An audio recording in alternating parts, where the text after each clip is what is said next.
Bem, gente, obrigado aí pela participação, pela paciência de todos.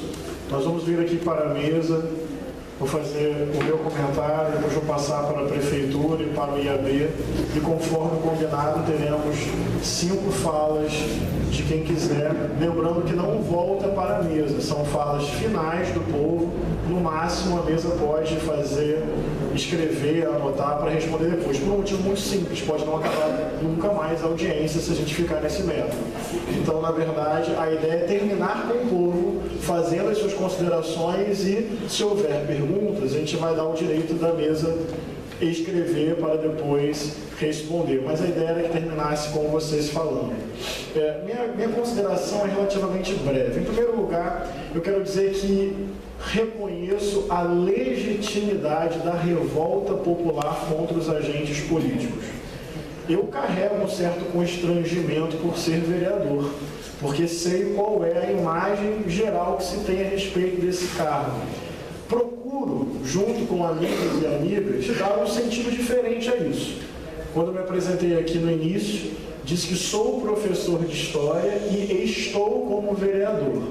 E vocês não vão assim me encontrar nos bastidores conversando com a Soter, conversando com as construtoras, conversando com as empreiteiras. Agora, vocês vão me encontrar conversando com os moradores da Fazendinha, com a Maja, com o AME Pendotiba, com os ocupantes sem teto. Vão me encontrar lá com os feirantes do Largo da Batalha, que foram expulsos pela Prefeitura no projeto, na Operação Calçada Livre. Então, é uma tentativa de resgatar um sentido público que é voltado para o povo, que é voltado para o bem comum, que é voltado para as pautas de justiça social e ambiental, mas quero dizer que aceito. Acho que a revolta popular tem que ser dita, às vezes tem que ser gritada, e acho que o meu papel é tentar dar um novo significado ao parlamento à medida que o mandato serve às lutas populares. Eu costumo dizer isso.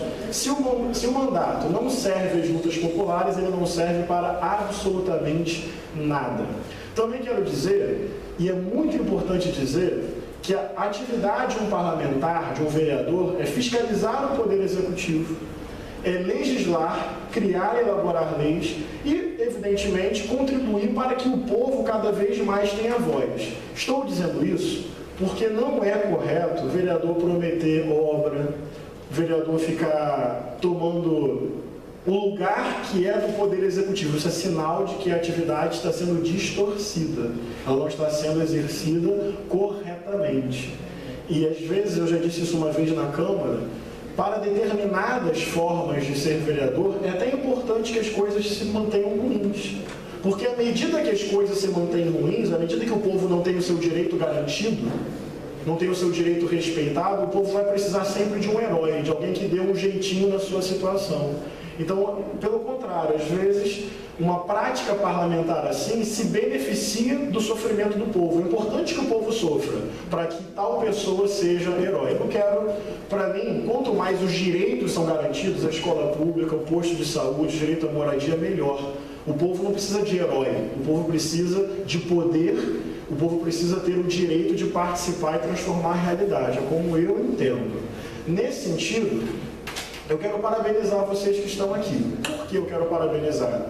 Vou pegar aqui uma fala, eu não sei se foi do José Plácido, do Leandro, alguém disse assim, sobre várias audiências que ocorreram desde a década de 90, discutindo planos urbanísticos em Niterói. E essa frase me tocou profundamente, quando ele disse, até então as decisões não foram favoráveis ao povo.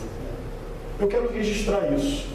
Porque, e aí, nós temos aqui as nossas divergências e colocamos num patamar de respeito e fraternidade. Sabe, a Prefeitura vem, faz várias audiências públicas, fica evidente que as pessoas estão insatisfeitas, e o máximo que a Prefeitura faz é mudar algumas coisas, mandando emendas para a Comissão de Urbanismo. Se for fazer um plebiscito agora, uma consulta popular, talvez o projeto seja rejeitado. Mas a questão é que a Prefeitura tem um método muito curioso, ela se autoavalia. Daí ela diz, nossa, fiz um bom trabalho. E daí ela diz, vou continuar. Não sei se vocês lembram a última audiência pública antes do PUR ser enviado à Câmara, que a maioria absoluta da audiência pública disse que o diagnóstico estava insuficiente, que ainda tinha dúvidas porque o projeto não é feito para ser acessível, e que pediu mais uma audiência pública antes do PUR ser enviado à Câmara. Resposta da Prefeitura: não. Assim, a maioria dizendo: nós não queremos assim, queremos discutir mais, queremos pelo menos mais uma audiência pública. E a Prefeitura não fez isso. Com o passar do tempo, à medida que as pessoas percebem que elas não têm poder verdadeiro de influenciar, é evidente que há um processo de descrença, que nós temos que, na luta e na perseverança, reverter. Mas cabe à Prefeitura também dividir poder, dividir com o povo a capacidade de influenciar sobre aquilo que vai definir o seu próprio destino. Porque a operação urbana consorciada, a Prefeitura diz: batemos recorde de audiência. E mudou o que exatamente? Então, não adianta fazer simplesmente audiência. Eu queria dizer que isso não está no meu poder. Eu sou contra esse PUR. Eu sou oposição a essa Prefeitura. Eu zelo muito pelo meu sono. Não seria da base aliada. Agora, não adianta chegar aqui, o povo majoritariamente colocar as críticas e ser sempre um processo de defesa do que eles já decidiram. E no Compur fazer algumas emendas, porque é impensável para a Prefeitura, até esse momento, tirar o projeto do Legislativo, solicitar isso, ou o Legislativo retirar por conta própria. Mas acho que nós não podemos desistir. Eu acho que só a luta do povo, como a Heloísa falou, pode impedir que as coisas piorem e pode transformar a realidade. Eu tenho perguntas objetivas para fazer e gostaria que fossem também objetivamente respondidas. Em primeiro lugar, sobre a ausência de um diagnóstico viário e de um plano de mobilidade. A Prefeitura está propondo um adensamento, que em determinadas áreas é um adensamento semelhante ao que acontece em Caraí, Jardim Caraí, ou seja, as áreas mais adensadas da cidade. E qual é o planejamento de mobilidade para Niterói, que considera a demanda da região metropolitana, que por sua vez vai interferir em Pelotiba? Essa é uma pergunta fundamental, porque do jeito que está hoje, está caótico. Com o adensamento previsto, qual vai ser a infraestrutura? Posso falar de água, posso falar de esgoto, posso falar de energia, mas quero, nessa pergunta de hoje, especificar a nossa angústia, a nossa preocupação com relação à ausência de um diagnóstico viário e à ausência de um plano de mobilidade. Os dispositivos que existem no projeto de lei delegam ao Poder Executivo para que em algum momento, sem definição de prazo, possa fazer as devidas formulações sobre mobilidade. O trânsito hoje é caótico, as pessoas hoje ficam engarrafadas. E tem uma coisa na Prefeitura que está me angustiando, e eu fiquei pensando: eu não conheço muito engenharia de transporte, eu tento ouvir muitos técnicos.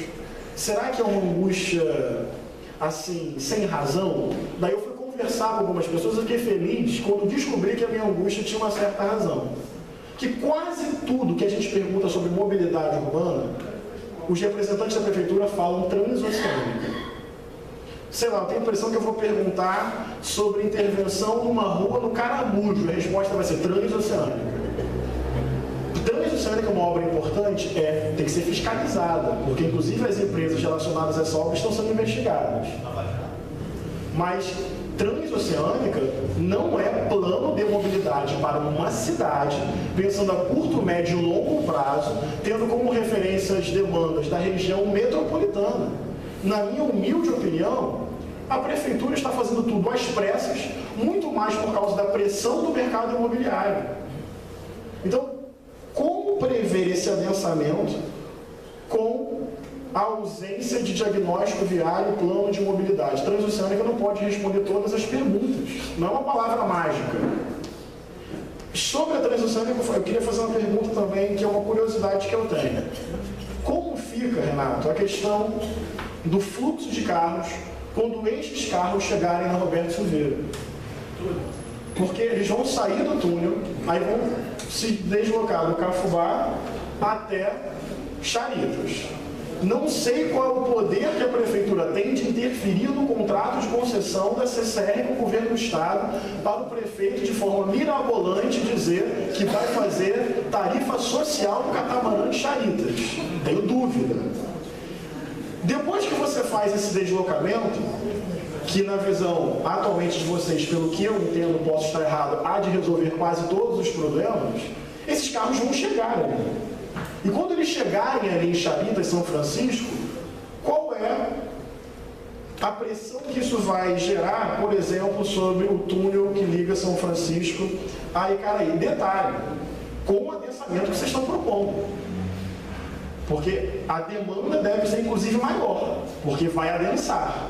Então, a expressão transoceânica não pode ser, sei lá, uma varinha de condão, na minha opinião. Tem que ter uma certa... Então, eu queria perguntar sobre o diagnóstico viário, plano de mobilidade, sobre a lei, se você puder anotar, 12.587 de 2012. Por quê, gente?